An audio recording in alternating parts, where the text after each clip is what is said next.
Assalamualaikum warahmatullahi wabarakatuh. Perkenalkan, nama saya Yuliati Hasana. Saya adalah mahasiswa Sekolah Tinggi Ilmu Kesehatan Indonesia Maju, prodi S1 Keperawatan, semester 2. Di sini saya akan mereview sedikit materi mengenai ilmu dasar keperawatan. Di antaranya, saya akan menjelaskan sedikit tentang proses penyembuhan luka. Kemudian ada gangguan asam basa. Setelah itu ada farmakologi dasar dan prinsip obat. Untuk mempersingkat waktu, kita langsung aja ya ke penjelasannya. Nah, sekarang kita masuk ke materi pertama, yaitu proses penyembuhan luka. Nah, materi yang pertama adalah proses penyembuhan luka.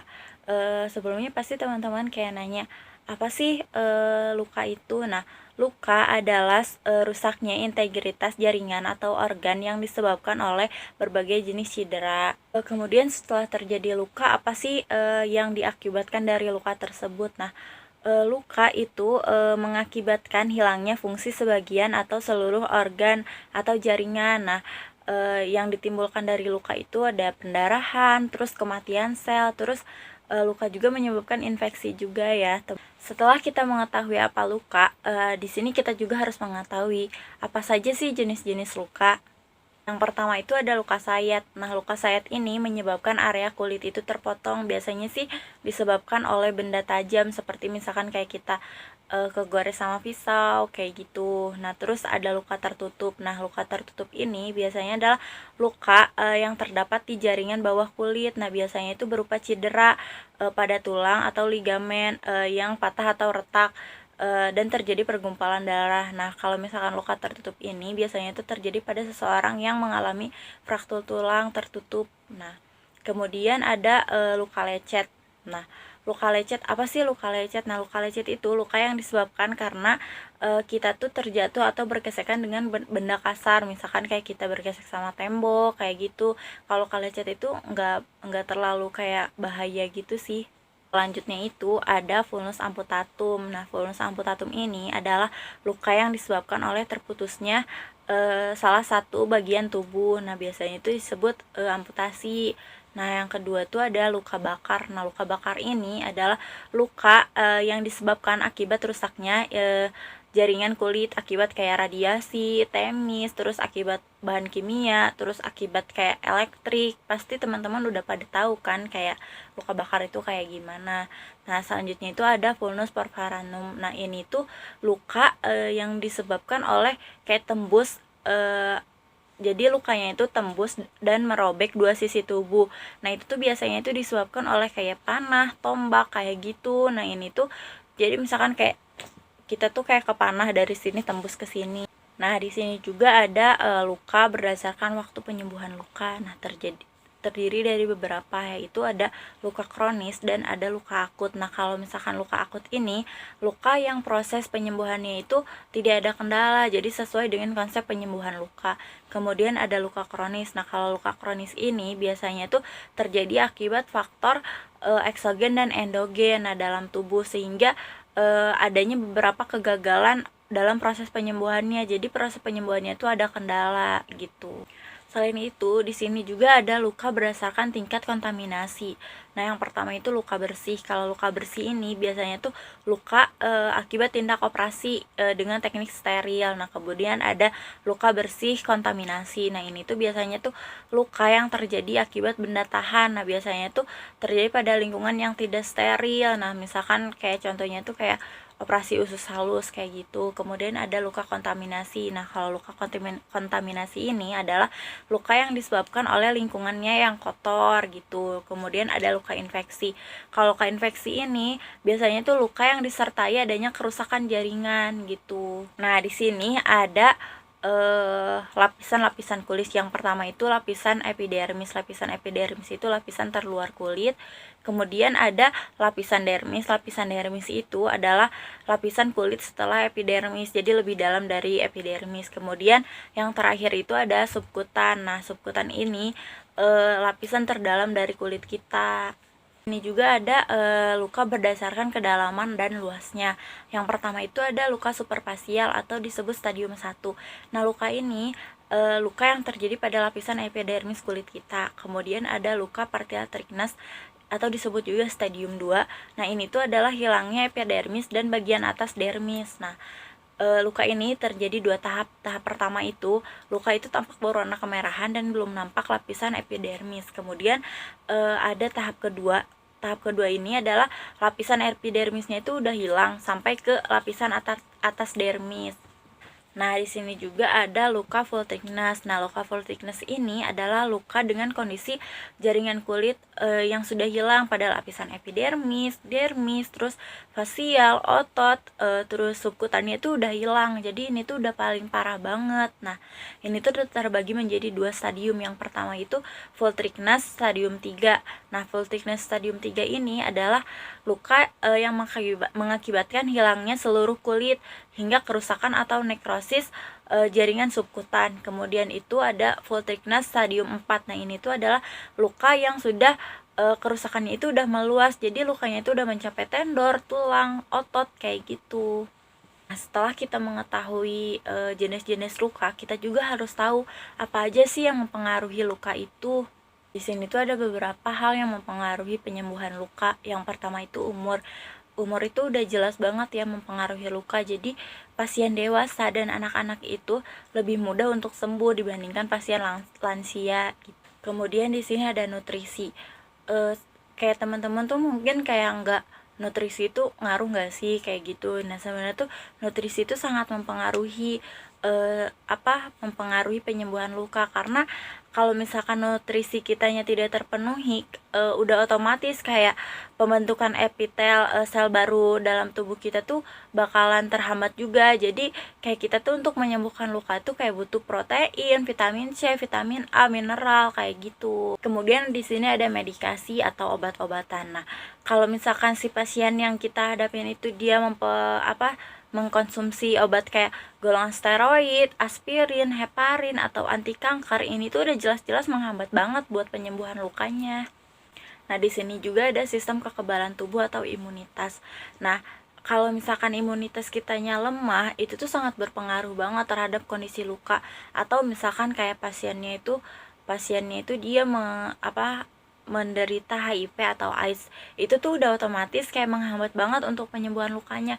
Loh, kenapa? Ya karena reaksi fagositosis atau sistem kolagennya itu bakalan terganggu. Ya udah otomatis banget kayak penyembuhan lukanya itu bakalan agak lama gitu. Nah, di sini juga ada obesitas. Jadi obesitas ini kayak kelebihan berat badan. Nah, pasien yang memiliki kelebihan berat badan itu tuh mempunyai resiko untuk penyembuhan lukanya itu lebih lama.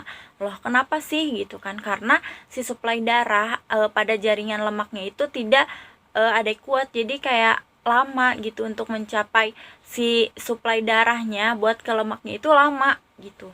Di sini juga ada penyakit.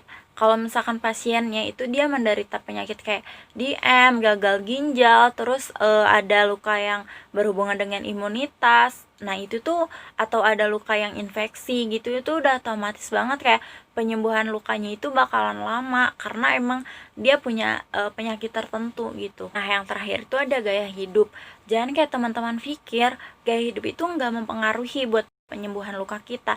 Justru si gaya hidup itu sangat mempengaruhi. Kalau misalkan ya teman-teman gaya hidupnya itu buruk, seperti kayak teman-teman punya kebiasaan merokok atau minum alkohol, itu tuh udah otomatis kayak menghambat banget untuk penyembuhan luka.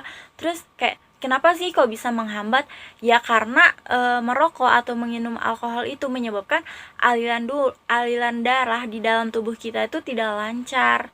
Jadi sehingga suplai darah untuk ke si lukanya itu bakalan terhambat karena nggak lancar gitu aliran darahnya. Terus kayak teman-teman pasti nanya kayak bagaimana sih proses penyembuhan luka sebenarnya? Nah, sebenarnya itu proses penyembuhan luka itu ditandai dengan adanya proses pemecahan atau yang disebut katabolik dan proses pembentukan sel baru yang disebut anabolik. Nah, di sini tuh ada beberapa tahapan untuk penyembuhan luka. Nah, di sini tuh ada yang pertama itu tahap inflamasi. Tahap inflamasi ini akan dialami oleh pasien itu setelah dia mengalami luka sampai berakhirnya itu 3-4 hari. Nah, pada fase ini terdapat 2 proses. Yang pertama itu homeostasis, yang keduanya itu ada fagositosis. Nah, fase selanjutnya itu disebut fase proliferatif. Nah, fase ini terjadi setelah fase inflamasi, jadi terjadi pada hari keempat sampai hari ke-21. Nah, proses awalnya itu ditandai dengan mensintesis kolagen dan substansi dasar yang disebut proteoglikan. Nah, kemudian di fase ini tuh meningkatkan aliran darah yang memberikan oksigen dan nutrisi. Nah, penting untuk penyembuhan luka. Nah, jadi teman-teman tahu kan sekarang di sini nutrisi itu sangat penting untuk penyembuhan luka.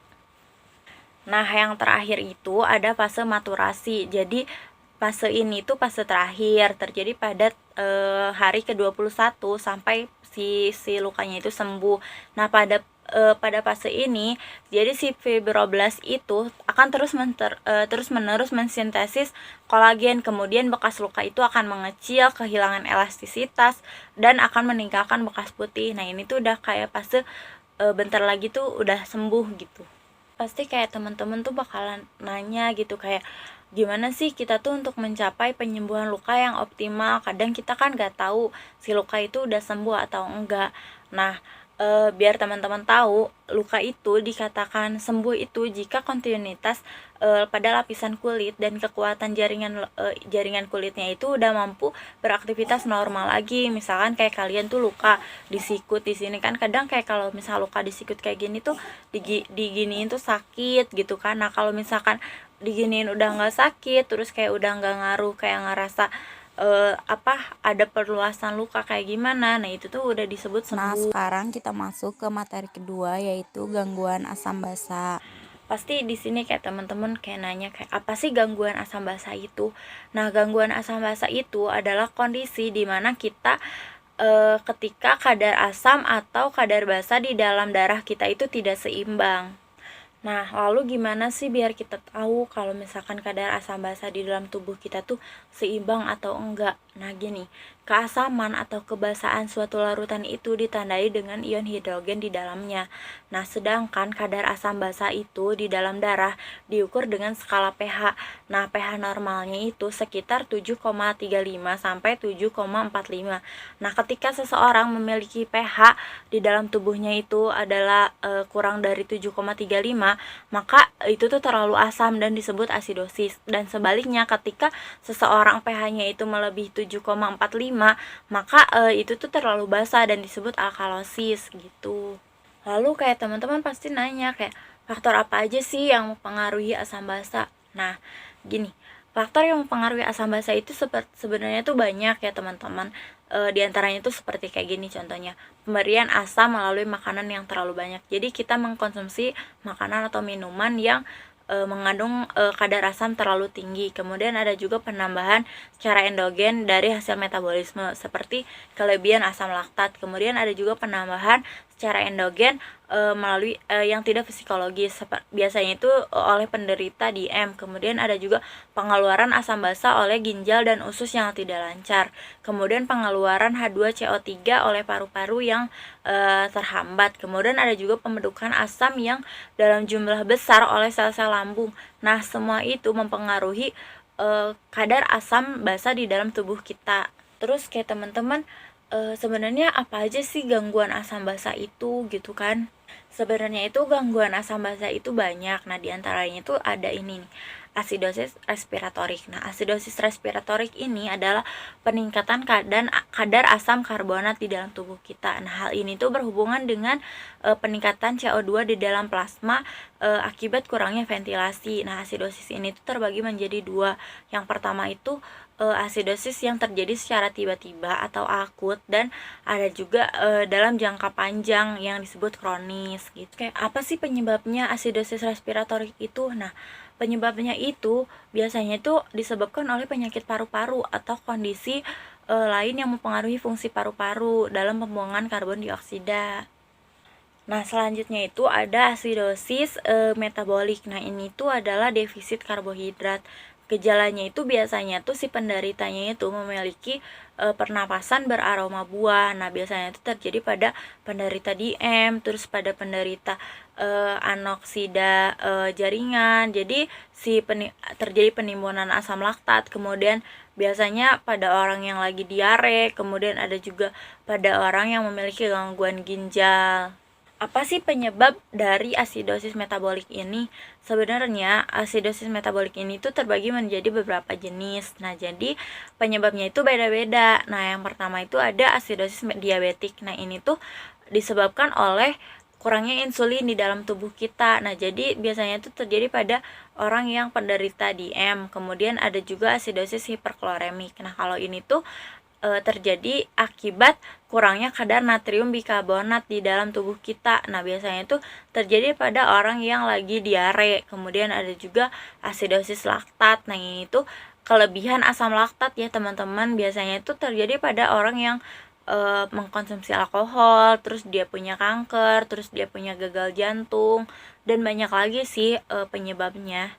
Nah, selanjutnya itu ada alkalosis respiratorik. Nah, pada umumnya sih penderitanya itu dia memiliki pernapasan yang terlalu cepat atau terlalu dalam. Nah, kondisi ini tuh disebut hiperventilasi. Nah, atau gejala lainnya tuh yang dialaminya itu adalah akibat rendahnya kadar karbon dioksida di dalam darah kita. Nah, selanjutnya itu ada alkalosis metabolik. Nah, penderitanya itu biasanya tuh mengalami hipoventilasi, kebalikan dari hiperventilasi. Jadi dia itu si penderita itu tuh bernapas terlalu lambat dan terlalu dangkal. Nah, kayak sesak gitu. Nah, kondisi ini tuh menyebabkan kadar oksigen di dalam darahnya itu sedikit dan karbon dioksidanya itu menumpuk. Kalau misalkan ditanya kayak ya penyebabnya itu apa? Ya kalau alkalosis metabolik ini disebabkan itu apabila seseorang kekurangan asam atau kelebihan basa di dalam tubuhnya. Nah, sekarang kita masuk ke materi selanjutnya yaitu farmakologi dasar. Nah, sekarang kita masuk ke materi farmakologi. Kayak teman-teman pasti nanya kayak, apa sih farmakologi itu? Nah, farmakologi adalah suatu ilmu yang mempelajari tentang obat, cara kerja obat, pada sistem biologi. Kita kan suka mengkonsumsi obat. Teman-teman tahu nggak sih obat itu apa? Nah, obat itu adalah suatu zat kimiawi, hewani, nabati, yang dalam dosis layak dapat menyembuhkan atau meringankan atau mencegah penyakit. Dosis. Nah, dosis itu apa gitu kan? Nah, dosis adalah takaran atau ukuran suatu obat secara individual atau per kali atau per hari yang digunakan atau diberikan baik pemakaian dalam maupun pemakaian luar. Terus kayak ada berapa macam sih dosis gitu kan? Nah, menurut ketentuan umum farmasi Indonesia, dosis itu terbagi menjadi dua. Yang pertama itu ada dosis maksimal, yang kedua itu ada dosis lazim. Nah, dosis maksimal ini adalah dosis yang pemakaiannya itu sekali atau sehari. Nah, kemudian dosis lazim itu adalah petunjuk yang tidak mengikat tetapi digunakan sebagai pedoman umum gitu. Sini ada regulasi obat. Nah, regulasi obat itu terdiri dari beberapa ya, teman-teman. Yang pertama itu ada obat bebas. Nah, obat bebas ini obat yang ditandai pada kemasannya itu ada lingkaran hijau dengan tepian hitam. Nah, obat ini tuh biasanya tuh seperti suplemen, terus kayak vitamin, kayak gitu. Nah, obat ini tuh bisa dibeli bebas sih di apotek atau di warung-warung. Selanjutnya itu ada obat bebas terbatas. Nah, pada kemasannya itu ditandai dengan lingkaran berwarna biru dengan tepian warna hitam. Nah, kalau obat ini tuh biasanya tuh kayak obat influenza, obat batuk, analgetik, atau antacid. Nah, kalau misalkan obat ini juga masih bisa sih dibeli di apotek. Nah, selanjutnya itu ada obat keras. Nah, pada kemasannya itu ditandai dengan lingkaran berwarna merah, di dalamnya itu ada huruf K. Nah, obat keras ini bisa dibeli di apotek tapi dengan resep dokter. Jadi kalau misalkan kita nggak pakai resep dokter, kita tuh nggak boleh beli obat keras ini gitu. Nah, biasanya tuh kalau obat keras ini tuh seperti kayak obat jantung, hipertensi, kayak gitu. Jadi itu tuh bener-bener harus pakai resep. Jadi kalau misalkan nggak pakai resep itu nggak bisa. Selanjutnya itu ada obat narkotika. Nah, obat narkotika ini ditandai dengan lingkaran berwarna merah, di dalamnya itu ada palang merah. Terus kayak obat narkotika ini apa sih gitu kan? Nah, obat narkotika ini adalah obat atau zat yang berasal dari tanaman atau bukan tanaman, baik sintesis maupun semi sintesis. Nah, obat ini tuh dapat menyebabkan kehilangan kesadaran, mengurangi sampai menghilangkan rasa nyeri. Terus obat ini juga dapat menimbulkan ketergantungan. Nah, obat ini juga bersifat adiksi. Jadi buat penggunanya itu harus diawasi dengan ketat oleh tenaga kesehatan. Nah, yang obat termasuk obat narkotika ini diantaranya itu seperti opium, koka, terus ganja, morfin, heroin, dan banyak lagi sih golongan-golongannya. Nah, di sini Yuli mau jelasin kurva konsentrasi obat di dalam darah ya sedikit. Nah, seperti kalian bisa lihat pada gambar di samping, di sini tuh ada yang disebut CP. Nah, CP ini adalah kadar obat di dalam plasma darah. Kemudian ada MTC. Nah, MTC ini kalau dalam bahasa Indonesia itu adalah KTM atau kadar toksit minimum. Nah, kemudian ada MEC. Nah, kalau MEC dalam bahasa Indonesia itu adalah KEM. Nah, KEM ini adalah kadar efektif minimum.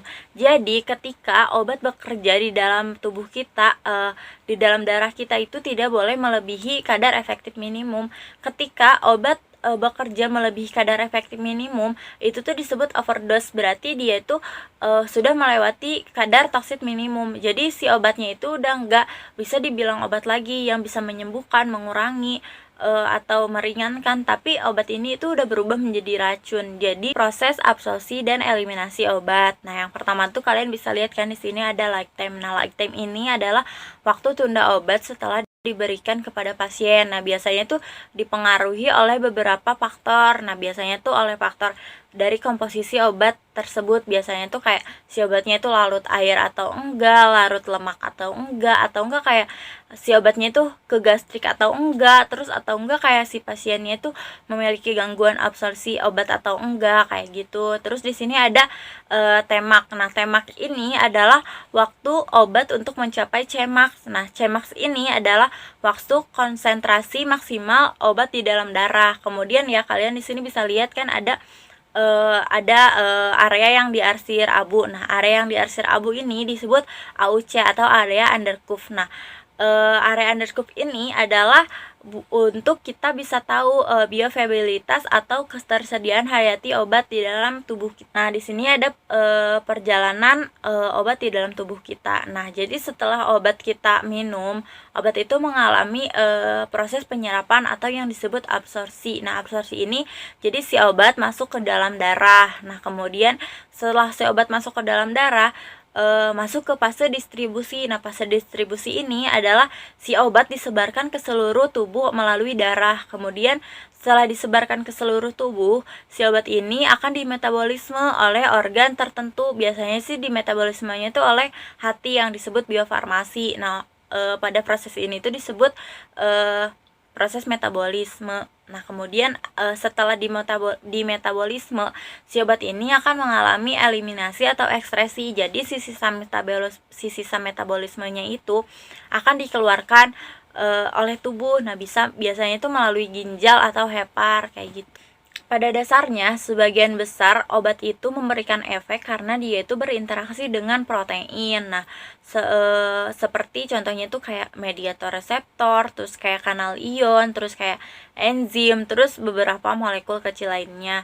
Nah, sebagian lagi si obat ini bekerja secara ekstraseluler pada konstituens non-seluler pada tubuh kita tanpa melibatkan interaksi obat reseptor. Nah, contohnya itu seperti menetralisir kadar asam lambung kita oleh antacid. Kemudian ada juga dengan pencegahan koagulasi darah oleh heparin. Nah, kemudian ada juga sebagian besar lagi si obat ini bekerja pada sisi seluler dan melibatkan komponen makromolekul. Nah, tapi efek yang ditimbulkannya itu adalah efek biologis yang dihasilkan pada konsekuensi non spesifik pada kimiawi obat. Terus kayak teman-teman pasti kayak nanya, apa aja sih macam-macam obat?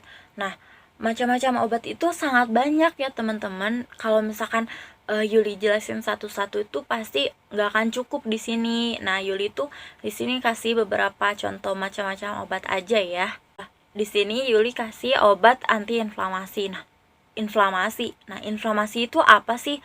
Nah, inflamasi itu adalah peradangan yang merupakan mekanisme tubuh kita untuk melindungi diri dari infeksi mikroorganisme asing. Nah, golongannya itu biasanya itu adalah obat antiinflamasi non steroid atau OAINS, dan atau ada juga non-steroidal anti-inflammatory drugs atau NSAIDs. Nah, contohnya itu seperti asam mefenamat, paracetamol, aspirin, ibuprofen, atau antalgin. Terus ada juga banyak lagi sih. Nah, kemudian ada obat anti-infeksi. Nah, kayak infeksi itu apa gitu kan. Nah, infeksi itu adalah suatu kondisi yang disebabkan oleh adanya serangan mikroorganisme pada jaringan. Nah, biasanya tuh untuk obat anti-infeksi ini adalah obat yang digunakan untuk menghambat pertumbuhan mikroorganisme. Nah, untuk obat anti-infeksi ini terbagi menjadi beberapa macam. Nah, ini tuh diklasifikasikan menjadi 4. Nah, yang pertama itu ada obat antibakteri atau antibiotik. Nah, obat ini digunakan untuk menekan pertumbuhan si bakteri tersebut. Nah, contohnya itu ada penisilin, ada sulfarosporin, terus ada juga aminoglikosida dan lain-lain. Kemudian ada juga obat antifungi atau anti jamur. Nah, obat ini digunakan untuk menekan pertumbuhan mikroorganisme. Contohnya itu seperti azol atau fluconazole dan lain-lain. Kemudian ada juga obat anti-protozoa. Nah, obat ini digunakan untuk menekan pertumbuhan protozoa. Nah, contohnya itu ada sulfanomid atau thiamine antagonis, terus ada toitral-zuril dan lain-lain. Nah, terus yang terakhir itu ada obat antivirus. Nah, obat antivirus ini digunakan untuk menekan pertumbuhan dan penyebaran si virus tersebut. Nah, contohnya itu banyak sih kayak anti retrovirus, terus ada juga anti non retrovirus. Banyak sih kalau obat antivirus. Nah, sekarang kita masuk ke materi terakhir, yaitu prinsip obat. Sebelumnya kita tuh harus tahu dulu prinsip benar obat. Nah, prinsip benar obat itu ada 6 ya. Yang pertama itu benar pasien. Jadi sebelum kita memberikan obat, kita tuh harus mengecek kembali identitas pasien. Benar nggak sih obat ini tuh dikasih buat pasien ini gitu. Nah, yang kedua itu ada benar obat. Nah, benar obat ini jadi sebelum kita memberikan obat kepada pasien, kita tuh harus memeriksa dulu label pada botol atau pada kemasan obat. Harusnya ya minimal diperiksa itu sebanyak 3 kali gitu. Kemudian ada benar dosis. Nah, sebelum si perawat itu memberikan obat kepada pasien, kita tuh harus lihat dulu dosisnya itu seperti apa gitu. Dosisnya itu kayak gimana gitu. Kita tuh harus hati-hati kalau misalkan si perawatnya itu ragu ini tuh bener nggak sih dosisnya buat pasien ini. Ya mending kita tuh konsultasi dulu sama dokter atau enggak sama apoteker. Kemudian ada benar rute atau cara pemberian obat. Karena cara pemberian obat itu banyak, kita tuh harus si perawat itu harus teliti. Benar nggak sih obat ini diberikan dengan cara ini? Benar nggak sih obat ini diberikan dengan rute ini? Kayak gitu. Kemudian ada benar waktu. Ketepatan waktu itu sangat penting ya teman-teman, khususnya bagi obat-obat yang kayak dia tuh efektivitasnya itu tergantung pada pencapaian atau pertahanan pada darah. Nah, karena yang kita ketahui obat itu beda-beda ya. Ada juga yang pemberiannya tuh kayak dia tuh pemberiannya itu sebelum makan, sesudah makan. Terus si obatnya itu kayak pemberian antibiotik itu tidak boleh diberikan bersamaan dengan susu, karena susu itu kan mengikat sebagian besar obat. Jadi kalau misalkan kita kasih antibiotiknya itu bareng sama susu itu sama aja kita nggak kasih obat buat si pasien kita gitu. Kemudian yang terakhir itu ada benar dokumentasi. Kita tuh setelah kita memberikan obat, kita tuh harus mendokumentasikan seperti kayak dosisnya, rutenya, waktunya, terus oleh siapa obat itu dikasih gitu. Itu tuh penting banget gitu. Karena untuk misalkan ada kendala atau misalkan pada kedepannya itu ada masalah, kita tuh bisa tahu oh ini obat ini tuh salahnya di sini, harusnya kayak gini. Nah, kan tadi udah dijelasin kan bahwa rute-rute pembelian obat itu sangat banyak. Nah, di sini Yuli bakalan jelasin beberapa rute-rute pemberian obat. Yang pertama itu ada peroral. Peroral ini adalah rute pemberian obat yang sangat umum ya teman-teman, karena diberikan melalui mulut gitu. Nah, obat ini tuh diberikan melalui mulut itu dengan tujuan untuk mencegah, mengobati, mengurangi rasa sakit. Nah, biasanya tuh obatnya itu seperti kayak sirup, terus kayak pel, kapsul kayak gitu. Kemudian ada rute pemberian obat itu sublingual. Nah, gimana sih gitu rutenya. Nah, obat ini tuh jadi ditempatkan di bawah lidah kita sehingga si obatnya itu dapat larut dan diserap langsung oleh pembuluh darah yang kecil di dalam lidah kita. Biasanya itu kayak buat obat jantung kayak gitu. Jadi biar bereaksi cepat gitu. Kemudian ada pemberian obat secara parental. Kalau pemberian obat secara parental itu jadi secara langsung gitu. Nah, ini tuh terbagi menjadi beberapa. Yang pertama itu ada intrakutan. Nah, kalau intrakutan ini adalah pemberian obat ke dalam lapisan dermal kulit. Nah, yang tepatnya itu di bawah epidermis. Nah, tujuannya itu untuk kita tuh tahu sensitivitas kulit si pasien kita, bahwa si pasiennya itu kayak dia tuh ada alergi atau enggak sama obat yang bakalan kita berikan kayak gitu. Nah, biasanya itu caranya itu jadi masukkan jarum pada sudut 5 hingga 15 derajat. Nah, kemudian perhatikan jadi setelah kita suntikan si obat itu bakalan ada endulasi. Nah, si endulasi itu kita harus perhatikan pada kulit kita. Terus kita tuh harus lihat ditandai gitu bekas injeksinya tuh. Biasanya tuh kita harus mengontrolnya itu 48 sampai 72 jam. Nah, kita tuh harus lihat efeknya tuh kayak gimana. Nah, kemudian ada juga rute yang melalui intramuskular, nah atau IM. Nah, ini tuh jadi memasukkan obat ke dalam jaringan otot. Nah, biasanya tuh lokasinya tuh seperti di daerah paha, di daerah posisi kita berbaring, kemudian pada saat posisi kita tengkurap atau di lengan atas. Nah, gimana sih caranya gitu? Karena caranya itu dengan kita tuh menyuntikkan jarum dengan cepat pada sudut 90 derajat. Nah, terus sesudah kita menyuntikkan si jarum ke dalam jaringan otot itu, kita tuh harus melakukan teknik aspirasi sebelum injeksi. Kenapa gitu kan? Karena kalau misalkan teknik ini tuh dilakukan biar kita tuh bisa lihat bahwa si ini tuh bakalan kesedot darah enggak gitu. Soalnya kan ini tuh lokasinya tuh kayak di jaringan otot kan. Nah, jadi kalau misalkan kesedot darah berarti dia tuh salah nyuntiknya tuh salah gitu. Kalau misalkan nggak ada darah yang tersedot, nah kita tuh suntikan obat perlahan, kemudian tunggu sehingga sampai 10 detik gitu. Nah, setelah menyuntikkan obat lalu tarik jarum dengan lancar dan lepaskan pada kulit gitu. Selanjutnya itu ada subkutan atau SC. Nah, ini tuh pemberian obat melalui suntikan ke daerah di bawah kulit, biasanya tuh ke daerah jaringan konektif seperti lemak atau di bawah dermis kayak gitu. Nah, biasanya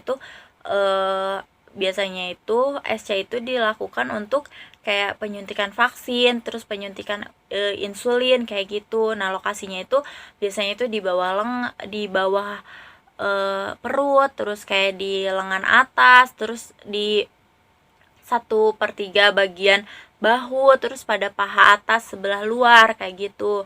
Nah, penyuntikannya itu dengan teknik aseptik ya teman-teman. Nah, caranya itu adalah suntik dengan cepat pada sudut 45 sampai 90 derajat atau tergantung ukuran pasien. Kalau misalkan si pasiennya itu dia kayak misalkan si pasiennya itu gemuk atau gimana, kita harus menyesuaikan. Nah, kemudian ada yang terakhir itu intravena. Nah, ini tuh adalah pemberian obat dengan cara memasukkan langsung ke dalam pembuluh darah vena. Nah, biasanya itu lokasi penyuntikannya itu tuh seperti di lengan, di vena median cubiti, kemudian ada juga di tungkai, ada juga yang pemberiannya itu di leher, di vena jugularis. Nah, biasanya itu khusus buat anak-anak. Kemudian ada juga yang di kepala, di vena frontalis atau di vena temporalis. Nah, ini juga buat anak-anak juga.